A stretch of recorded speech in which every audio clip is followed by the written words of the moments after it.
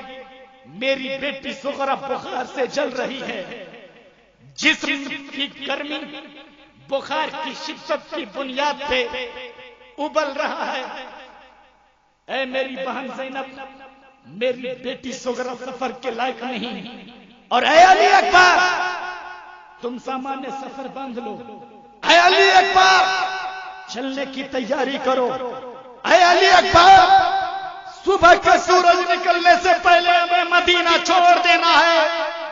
میرے امام اپنے بیٹے علی اکبر کو حکم فرمانے کے بعد میرے امام رات کے سناٹے میں اپنی امی سیدہ طیبہ طاہرہ فاطمہ الزہرا رضی اللہ تعالی عنہا کے مزار کی طرف نکلتے ہیں. اب میں نے عالم تصور میں عرض کر دیا یا میرے امام رات کا سناٹا ہے, اب تو کوئی مارکیٹ بھی کھلا نہیں ہوگا, اب تو کوئی دروازہ بھی کھلا نہیں ہوگا, اب تو کوئی بازار بھی کھلا نہیں ہوگا. یا میرے امام اس رات کے سناٹے میں آپ کہاں جا رہے ہیں؟ میرے امام فرماتے ہیں نادان بازار والوں نے اپنے دروازے بند کر لیے ہیں مگر مزار والوں نے اپنے دروازے کھول لیے ہیں. اب میں اپنی امی سیدہ طیبہ طاہرہ فاطمہ الزہرا رضی اللہ تعالی عنہا کی بارگاہ میں جاؤں گا. میرے امام اٹھے رات کے سناٹے میں دھیرے سے جنت البقیع میں اپنی امی سیدہ طیبہ طاہرہ فاطمہ الزہرا رضی اللہ تعالی عنہا کی بارگاہ میں جاتے ہیں اور اپنی امی کی بارگاہ میں کھڑے ہو کر التجائیں پیش کرتے ہیں. اے امی امی دیکھیے نا آپ کا بیٹا حسین آیا ہے. اے امی جان یہ وہی حسین ہے جس کی آنکھوں میں آپ نے آنسو دیکھنا گوارا نہ کیا تھا. اے امی یہ وہی حسین ہے جو بچپنے میں روتا تھا آپ بڑی پیار سے مناتی تھی. اے امی یہ وہی حسین ہے جو بچپنے میں روتا تھا تو آپ کا کلیجہ دہل جایا کرتا تھا. امی دیکھیے نا آپ کا بیٹا حسین آپ کی بارگاہ میں آ کر التجائیں کر رہا ہے. اے امی جان اپنے حسین کا آخری سلام قبول کر لیجئے, اپنے حسین کا آخری سلام قبول کر لیجئے. اے امی جان یہ وہی حسین ہے جو بچپنے میں روتا تھا تو آپ رب العالمین کی بارگاہ میں دعائیں کرتی تھی اور رب العالمین کی بارگاہ میں دعا کر کے اپنے حسین کے واسطے عید کے دن میں جنت سے جوڑے منگایا کرتی تھی. آج وہی حسین آپ کی بارگاہ میں گڑ گڑا رہا ہے، آج وہی حسین آپ کی بارگاہ میں رو رو کر دعاؤں کی بھیک مانگ رہا ہے۔ اے امی جان، اپنے حسین کا آخری سلام قبول کر لیجئے، اپنے حسین کا آخری سلام قبول کر لیجئے۔ امی، آپ کا بیٹا کل دوبارہ مدینہ طیبہ میں نہیں آئے گا۔ اے امی جان، اپنے حسین کا آخری سلام قبول کر لیجئے۔ خدا حافظ امی جان، الوداع امی جان، خدا حافظ امی جان۔ میرے امام اٹھے رات کے سناٹے میں، اپنی امی سیدہ طیبہ طاہرہ فاطمہ الزہرا رضی اللہ تعالی عنہا کے مزار مقدس سے اٹھنے کے بعد اپنے بھیا حسن مجتبیٰ کی بارگاہ میں جاتے ہیں۔ بغل میں بھیا حسن کا مزار ہے، امام حسین کی تربت سے لپٹ جاتے ہیں، بچپنا یاد آنے لگتا ہے۔ اے بھیا، یہ وہی حسین ہے جو بچپنے میں روٹتا تھا تو آپ بڑی پیار سے مناتے تھے، اپنی روٹیاں اپنے حسین کو کھلاتے تھے، اپنے ہاتھ کا پانی اپنے حسین کو پلاتے تھے، اپنا لباس اپنے حسین کو پہناتے تھے۔ اے بھیا، یہ وہی حسین ہے جس کو آپ کبھی روتا دیکھ کر گوارا نہیں کرتے تھے، وہی حسین آپ کی بارگاہ میں دعاؤں کی بھیک مانگ رہا ہے، فریاد کر رہا ہے، بھیا دیکھیے نا آپ کا بھائی حسین آیا ہے۔ اے بھیا، آپ کہتے تھے نا، حسین تمہیں کبھی اکیلا نہیں چھوڑوں گا، حسین تمہیں کبھی تنہا نہیں چھوڑوں گا۔ بھیا، آج وہی حسین ہمیشہ کے لیے مدینہ طیبہ سے دور جا رہا ہے۔ اپنے بھائی حسین کا آخری سلام قبول کر لیجئے، اپنے بھائی حسین کا آخری سلام قبول کر لیجئے۔ خدا حافظ بھائی جان، الوداع بھائی جان۔ حضرات، جس وقت حضرت امام علی مقام رضی اللہ تعالیٰ عنہ اپنے بھیا حسن مجتبیٰ کی بارگاہ میں التجائیں پیش کرتے ہیں، مورخ لکھتا ہے کہ ایک ایک ذرہ تڑپ اٹھا تھا، ایسا لگتا تھا کہ اب دھرتی کا کلیجہ پھٹ جائے گا، آسمان کا سینہ چر جائے گا، جھلملاتے ہوئے تارے ڈوب رہے ہیں، آسمان کا قمر اب چھپنے کو تیار ہے، اور سیدنا امام حسین اپنے بھیا حسن مجتبیٰ کی بارگاہ سے اٹھنے کے بعد اب ان کی بارگاہ میں چلے ہیں، جن کے کندھے پر سوار ہو کر سبحان اللہ، سبحان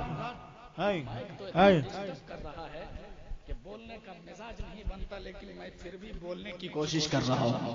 آپ کا مائک بہت اچھا نہیں ہے، بہت آواز بھی کھینچ رہی ہے۔ عزیزان ملت اسلامیہ، لیکن آپ حضرات کی دعاؤں کا سہارا لے کر میں آگے بڑھنے کی کوشش کروں۔ نعرہ تکبیر، نعرہ رسالت، شہیدان کربلا، شہیدان کربلا، یا حسین، یا حسین۔ میرے امام اپنے بھیا حسن مجتبیٰ کی بارگاہ سے اٹھنے کے بعد اب ان کی بارگاہ میں چلے ہیں، جن کے کندھے پر سوار ہو کر گھوما کرتے تھے۔ میرے امام اپنے نانا جان کی بارگاہ میں جاتے، نانا، یہ وہی حسین ہے جو بچپن میں روتا تھا تو آپ اپنی بیٹی سیدہ فاطمہ سے فرماتے تھے، بیٹی فاطمہ، حسین کے رونے سے مجھے تکلیف ہوتی ہے، حسین کے رونے سے مجھے تکلیف ہوتی ہے، اس لیے میرے نواسے حسین کو رونے مت دینا۔ اے نانا، یہ وہی حسین ہے جو مسجد نبوی میں بچپنے میں ایک مرتبہ گرا تھا تو آپ نے خطبہ چھوڑ کر اٹھایا تھا۔ نانا، کربلا میں جب آپ کا حسین گرے گا تو کون اٹھائے گا نانا؟ نانا، یہ وہی حسین ہے جس کو آپ نے کندھے پر سوار فرما کر ارشاد فرمایا تھا، حسین، آج تیرا بوجھ میرے کاندھے پہ ہے، کل امت کا بوجھ تیرے کاندھے پہ ہوگا۔ حسین، اس کی لاج رکھنا، حسین، اس کی لاج رکھنا۔ نانا، آپ کا وعدہ نبھانے کے لیے حسین کربلا جا رہا ہے۔ نانا، اپنے حسین کا آخری سلام قبول کر لیجئے، اپنے حسین کا آخری سلام لیجئے۔ نانا، آپ کا نواسا حسین ہمیشہ کے لیے مدینہ طیبہ سے دور جا رہا ہے۔ نانا آپ کا نواسا کل دوبارہ مدینہ طیبہ میں نہیں آئے گا، اس لیے نانا اپنے حسین کا آخری سلام قبول کر لیجئے، اپنے حسین کا آخری سلام قبول کر لیجئے۔ قسم خدا کی مسلمانوں، میرے امام پاک اپنے نانا جان مصطفیٰ جان رحمت کی بارگاہ میں التجائیں کرنے کے بعد میرے امام حسین مدینہ سے مکہ روانہ ہو جاتے ہیں۔ پیار سے بولیے، مدینے سے مکہ ہجرت کر کے چلے جاتے ہیں۔ عزیزان ملت اسلامیہ، مکہ میں حضرت امام علی مقام 3 ذی الحجہ کو پہنچ جاتے ہیں۔ آپ کو معلوم ہوگا جب ذی الحجہ کا چاند نظر آتا ہے، ہر اہل دل کے دلوں میں انگڑائیاں لینا شروع کر دیتا ہے۔ ذی الحجہ کا چاند نظر آ گیا، ہر اہل ثروت جس کے پاس مال استطاعت ہے، جو صاحب نصاب ہے، بارگاہ خداوندی میں قربانی پیش کرتا ہے۔ اور جس کو اللہ نے اور دولت دیا، جس کو اللہ نے اور کیپیسٹی دیا، جو مکہ اور مدینہ جا کر کے واپس آ سکتا ہے، وہ حج کرنے کے لیے حرمین شریفین چلا جاتا ہے۔ اے ذی الحجہ کا مہینہ ہے، مگر میرے امام جب مکہ پہنچتے ہیں تو مکہ سے خطوط جب آ گئے کہ آپ جلد کوفہ تشریف لے آئے، میرے امام پاک مکہ چھوڑ کر کوفہ کے لیے روانہ ہوتے ہیں۔ میں نے عالم تصور میں عرض کیا، یا امام حج کا زمانہ ہے، حج کر لیتے۔ پوری دنیا سے لوگ جس پہ اللہ نے حج فرض کیا ہے، حج کرنے کے لیے مکہ آ رہے ہیں، یا میرے امام صفا اور مروہ کے درمیان میں صحیح کرنے کے لیے مکہ آ رہے ہیں، شیطان کو کنکریاں مارنے کے لیے مکہ آ رہے ہیں، یا میرے امام حج کا زمانہ ہے، حج کر لیتے۔ صفا اور مروہ کے درمیان صحیح کرنے کا زمانہ ہے، صحیح کر لیتے۔ شیطان کو کنکریاں مارنے کا زمانہ ہے، کنکریاں مار لیتے۔ آپ کربلا کیوں جا رہے ہیں؟ میرے امام فرماتے ہیں، نادان سمجھنے کی کوشش کرو، پوری دنیا کے مسلمانوں پر جس پر اللہ نے حج فرض کر دیا ہے وہ مکہ آ رہے ہیں، اس لیے کہ اس پہ حج فرض ہو گیا ہے۔ حسین کربلا جا رہا ہے، اس لیے کہ حسین پہ اسلام بچانا، نانا کا دین بچانا فرض ہے۔ میرے امام مکہ سے کوفہ کی طرف روانہ ہوتے ہیں، راستے میں جاتے جاتے چلتے چلتے ایک مقام ہے صفا کا، وہاں پہنچتے ہیں، خیمہ نصب کر دیا گیا، امام کے پیچھے نماز ادا کی گئی، وہاں فرزق شاعر سے ملاقات ہوتی ہے۔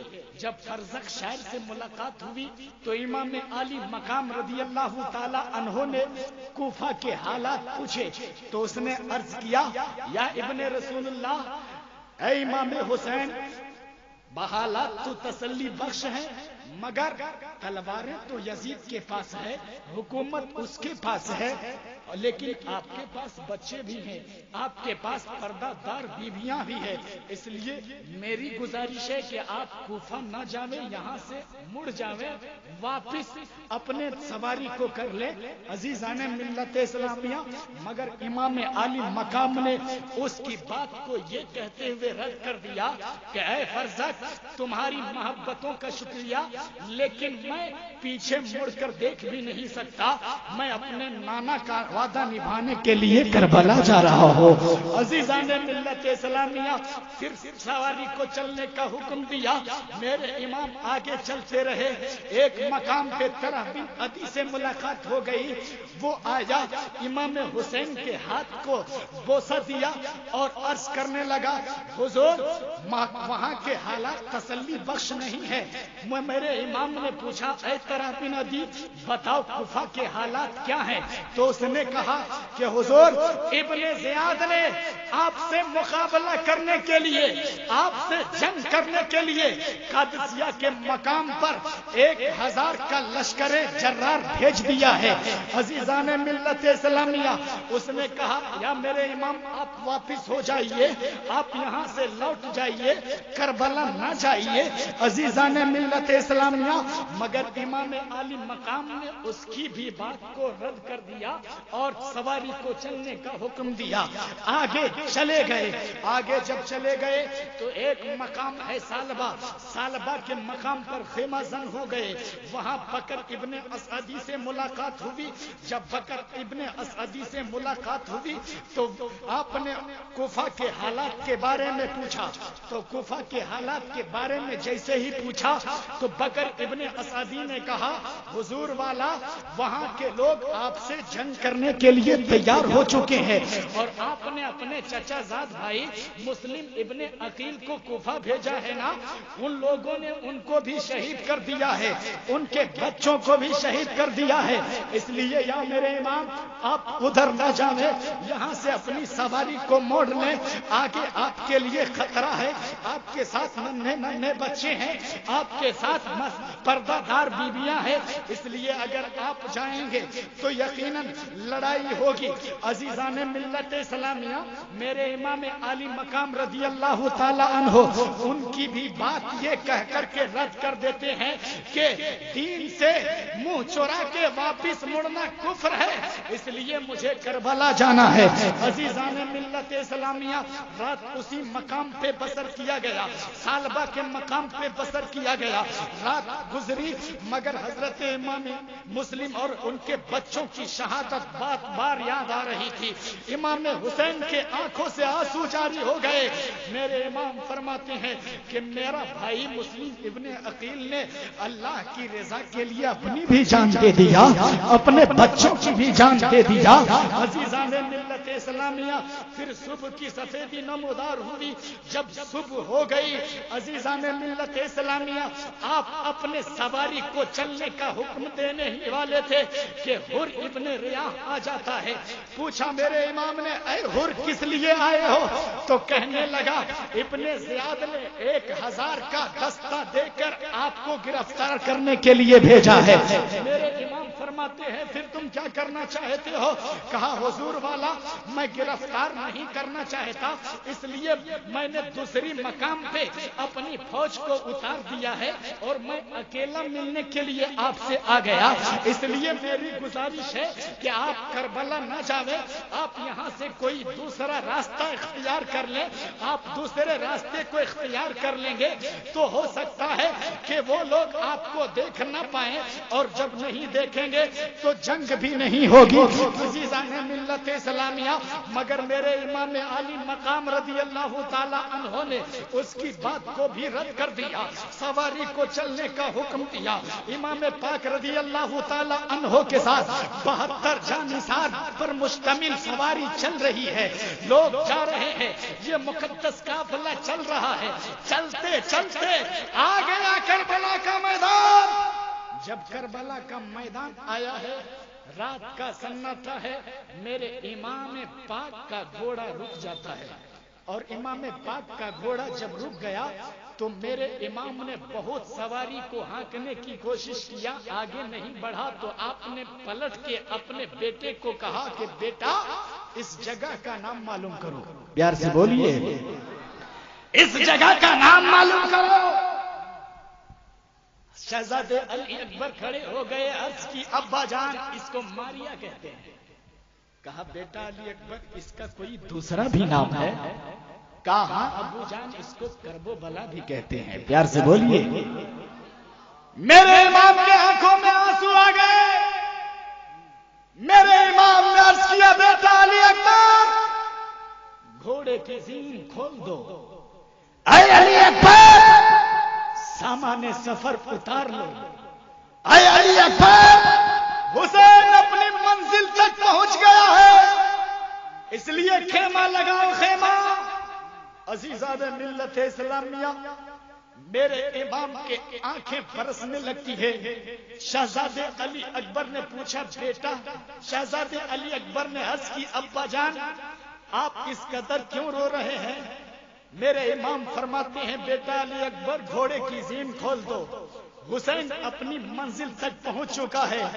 یہی وہ میدان ہے جس میدان سے میرے ابو جان بابا علی گزرے تھے تو آپ کا گھوڑا رک گیا تھا.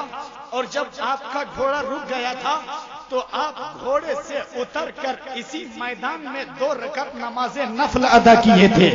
اور نماز نفل ادا کر کے بارگاہ خدا بندی میں عرض کیا تھا میرے پروردگار میرے حسین کے بازوؤں میں قوت عطا فرما.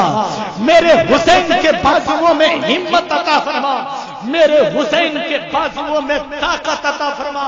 اس لیے علی اکبر حسین اپنی منزل تک آ گیا ہے. گھوڑے کی زین کھول دو.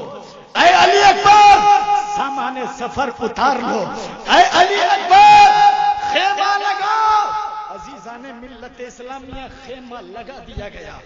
ادھر سے 22,000 کا لشکر جرار عزیزان ملت اسلامیہ ابن زیاد کے طرف سے کربلا پہنچ جاتا ہے.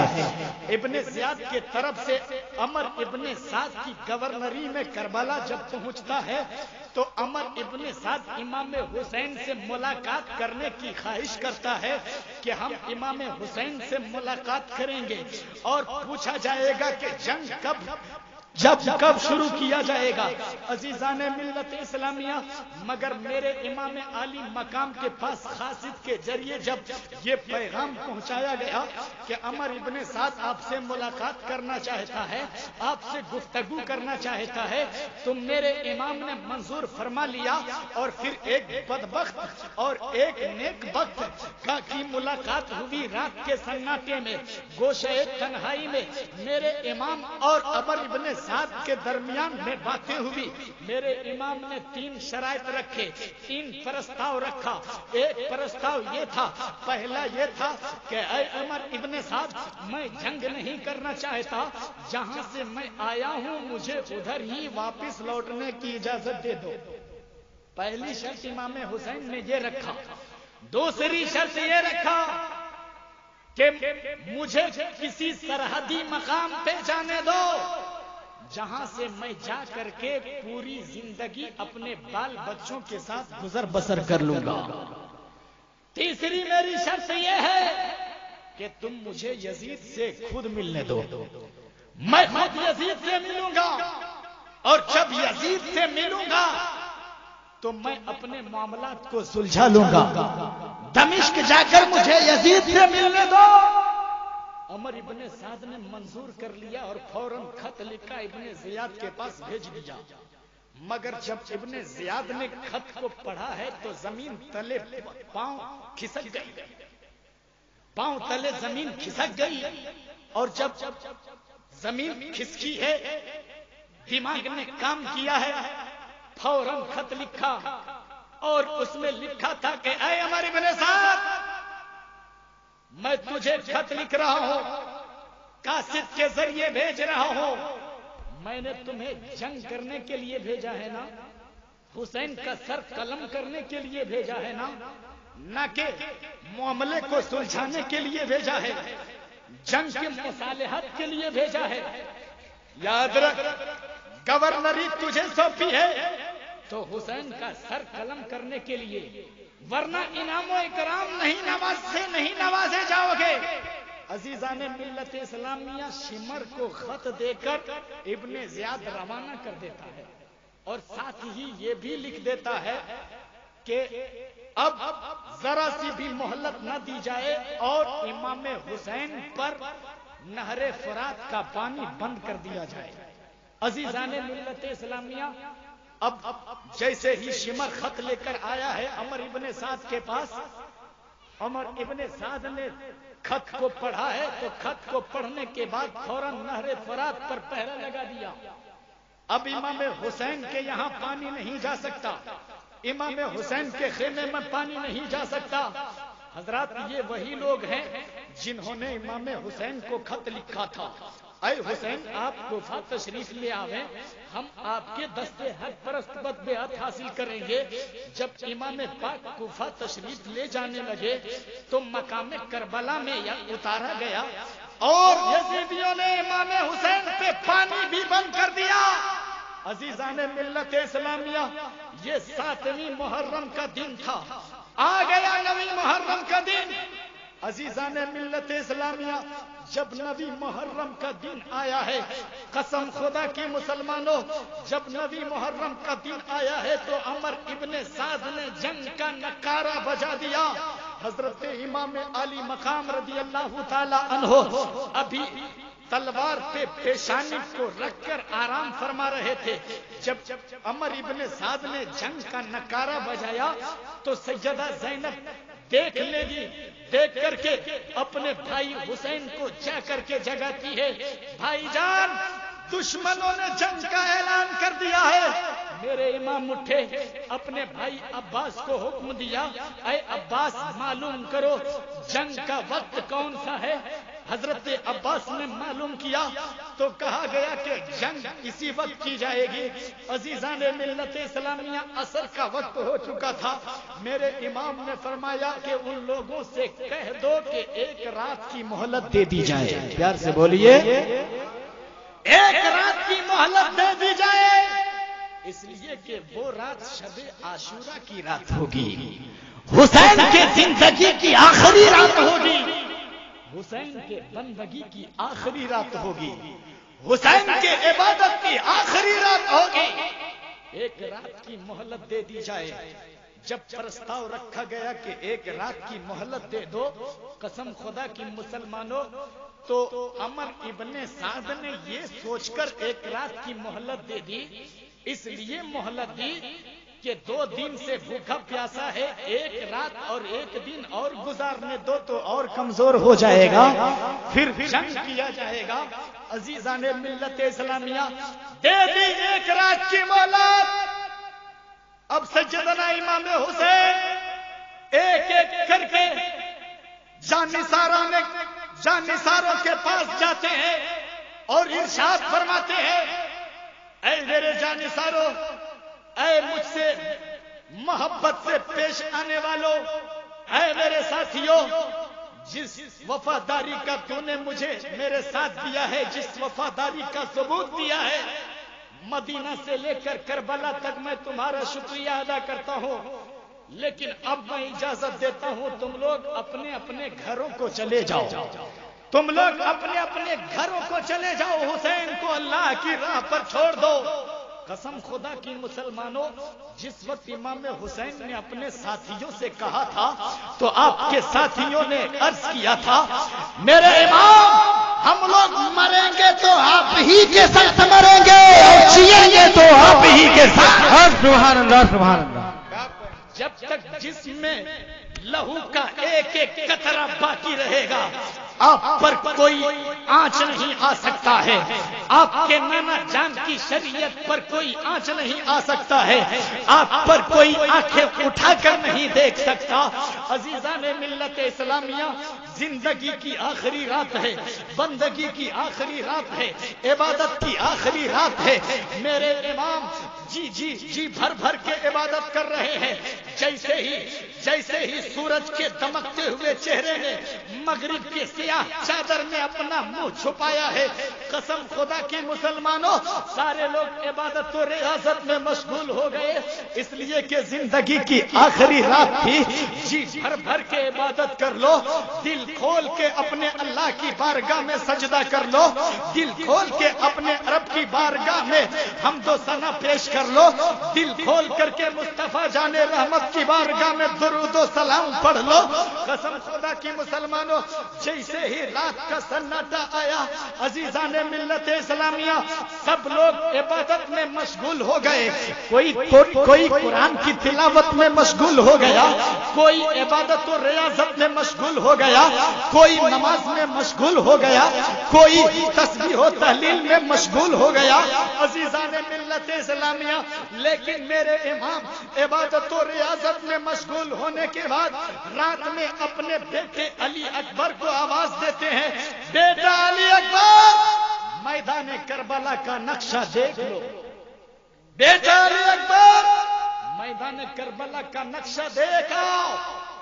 میرے امام نے جب حکم دیا ہے علی اکبر کو، علی اکبر اٹھے، رات کے سناٹے میں میدان کربلا کا نقشہ دیکھا تو کیا دیکھا کہ ایک برقع پوش خاتون میدان کربلا میں کنکری کو صاف کر رہی ہے۔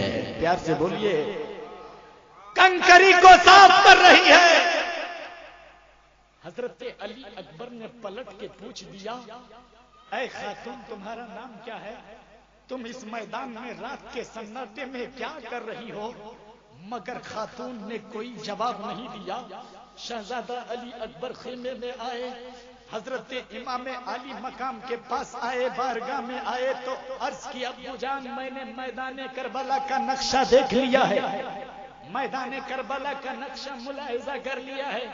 میرے امام فرماتے ہیں، بیٹا میدان کربلا میں تم نے کچھ دیکھا بھی ہے؟ عرض کی، ابو جان ہاں میں نے دیکھا ہے، ایک برقع پوش خاتون ہے جو اپنے آنچل سے، اپنے دامن سے میدان کربلا کے کنکروں کو صاف کر رہی ہے۔ اتنا سننا تھا۔ میرے امام فرماتے ہیں، بیٹا تم نے اس سے کچھ کہا بھی؟ عرض کیا، ابو جان میں نے دریافت بھی کیا کہ آپ کون ہیں، آپ کا نام کیا ہے، مگر اس نے کوئی جواب نہ دیا۔ اتنا سننا تھا۔ امام علی مقام کی آنکھیں برسنے لگتی ہے، امام علی مقام کے آنکھوں میں آنسوؤں کا سیلاب جاری ہو جاتا ہے۔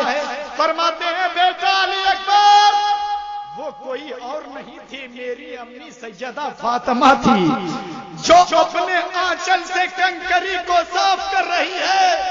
اس لیے صاف کر رہی ہے، کل اس کا بیٹا وہیں شہید کیا جائے گا۔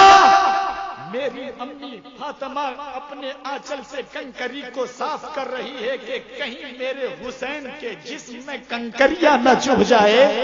عزیزان ملت اسلامیہ، یہ لوگ رات میں عبادت کیے ہیں، تسبیح و تحلیل میں مستغرق رہے ہیں، رات بھر سوئے نہیں ہیں۔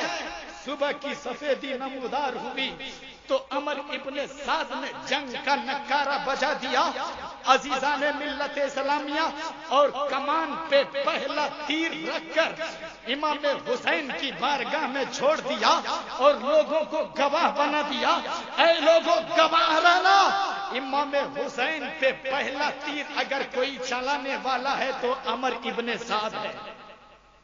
دیکھ لو اس بدبخت انسان کو، دنیا کا سب سے بڑا بدبخت انسان عمر ابن سعد ہے، جس کا باپ صحابی رسول حضرت سعد ابن ابی وقاص۔ عزیزان ملت اسلامیہ، یہ وہی صحابی ہے جس صحابہ کو مصطفیٰ جان رحمت نے دنیا ہی میں جنت کی بشارت دے دی۔ ایک جنتی باپ کا جہنمی بیٹا کربلا کی دھرتی پر امام حسین پہ پہلا تیر چلا کر کے بدبختی کے زمرے میں اپنا نام لکھا چکا ہے۔ میرے امام خیمے سے میدان میں تشریف لاتے ہیں، اور میدان میں تشریف لانے کے بعد تمام حجت کے لیے آپ ایک فصیح و بلیغ خطبہ ارشاد فرماتے ہیں۔ کیا ارشاد فرماتے ہیں کہ اے لوگوں تم مجھے پہچانو، میرا حسب و نسب دیکھو، میرے موقف کی صداقت پر غور و خوض کرنے کی کوشش کرو۔ واللہ اس صفحہ ہستی پر میرے سوا نبی کا کوئی بیٹا موجود نہیں ہے۔ تم اسی نبی کا کلمہ پڑھنے والے ہو جو نبی میرے نانا جان ہے، اور حسین اسی نبی کا نواسا ہے۔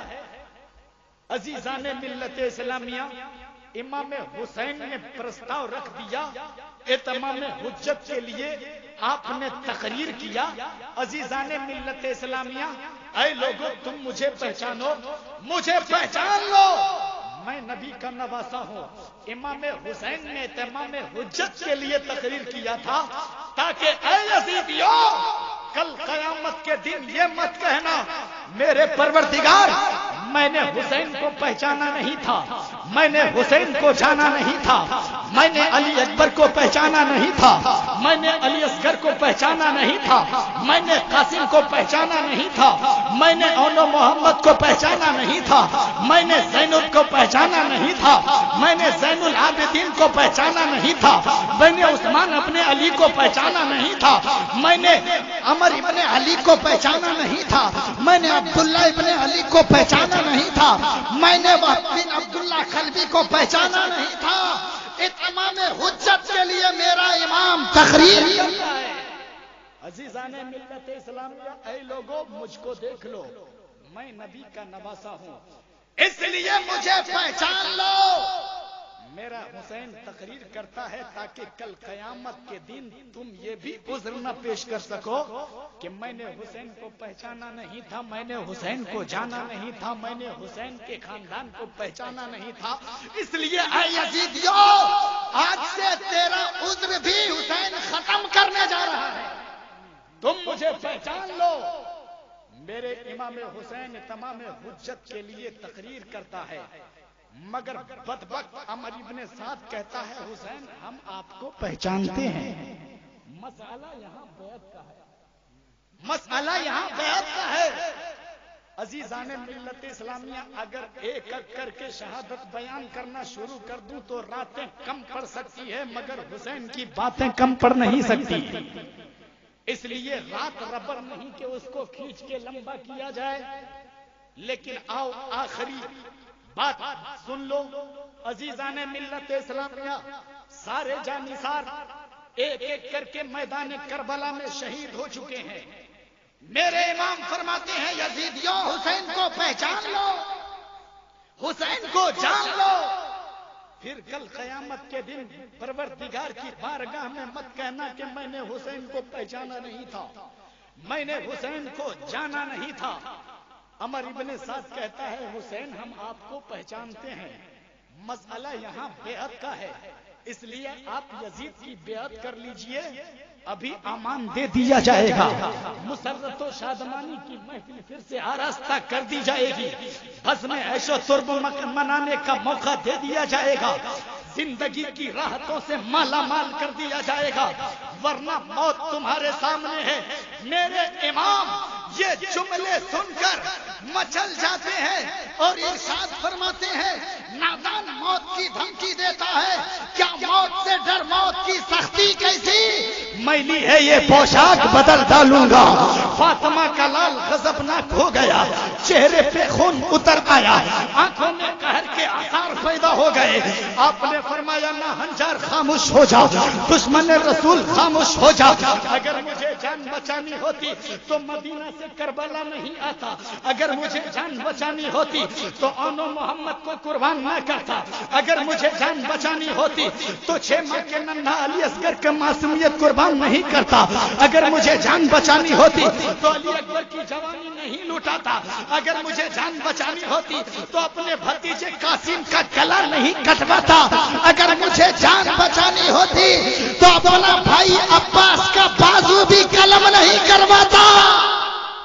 عزیزان ملت اسلامیہ، آپ فرماتے ہیں یزیدیوں مصطفیٰ کا سارا باغ ویران کر لینے کے بعد بھی امام حسین سے یزید کی بیعت طلب کر رہا ہے۔ اے یزیدیوں سن لو، یزید کے ناپاک ہاتھ پہ حسین اپنا پاک ہاتھ نہیں دے گا۔ عمر ابن سعد نے کہا پھر جنگ کے لیے تیار ہو جاؤ۔ عزیزان ملت اسلامیہ، میرے امام فرماتے ہیں کہ سبوں کو ایک ایک کر کے تم نے شہید کر دیا ہے، اب میں خود نفس نفیس آؤں گا۔ پیار سے بولیے، مصطفیٰ کا نواسا ہے، علی کا لاڈلا ہے، فاطمہ بنت رسول کا چہیتا ہے، میدان کربلا میں گھوڑے کو ایڑ لگا کر پہنچ جاتا ہے، گھوڑے کو ایڑ لگا کر پہنچا۔ قسم خدا کی مسلمانوں، آپ نے تلوار چلانا شروع کر دیا، تلواریں چل رہی ہے، نیزوں کی انیاں چل رہی ہے، دشمن کٹ کے جہنم میں جا رہے ہیں۔ حضرت امام حسین ذوالفقار حیدری کو اس طرح گھما رہا ہے،